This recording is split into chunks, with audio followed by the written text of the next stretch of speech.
Mindy McIntosh Shutter from Mindar the Gardening Gnome and Dirt to Dining University, and today I'm going to teach you how to harvest and dry sweet marigolds. Now the first thing that you're going to need is you're going to need to have marigold plants or know someone that has marigold plants that you can pick some flowers from. The next thing that you need to do is you need to be able to observe the flowers and distinguish between fresh flowers and flowers that are ready to be picked for seed harvest. The flowers that you do not want to pick are these beautiful orangey yellow or yellow flowers, depending on the variety of marigolds that you have. These are blooms that have just opened, and if you harvested these, the inside the seeds would be immature, and you don't want that. Immature seeds are not going to grow next year or are not going to germinate. What you're looking for is a head that looks like this. Now this particular bloom is not quite ready to harvest. You need the petals to be a very dark brown, and you need this area here that actually holds the petals to the stem. You need that to be a dark brown also.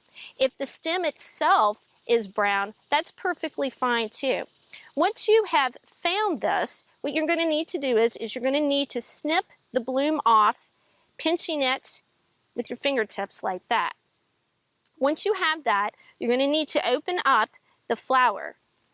You're going to need to put the seeds on some type of moisture absorbing surface, such as a newspaper. You can use a paper coffee filter, you can use school paper, cardboard, and put it on the inside. If you put it on the outside, make sure that you put some type of screen on top to keep the seeds from blowing away.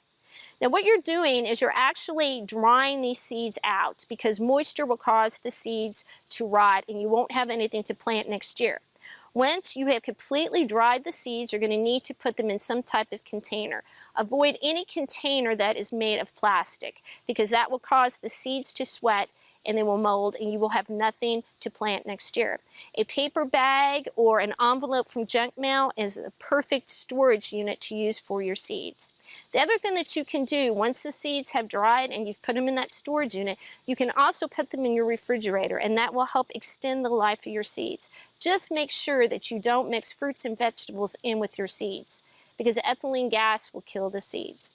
So give this technique a try. This is Mindy McIntosh Shutter from Mindar the Gardening Gnome and Dirt to Dining University.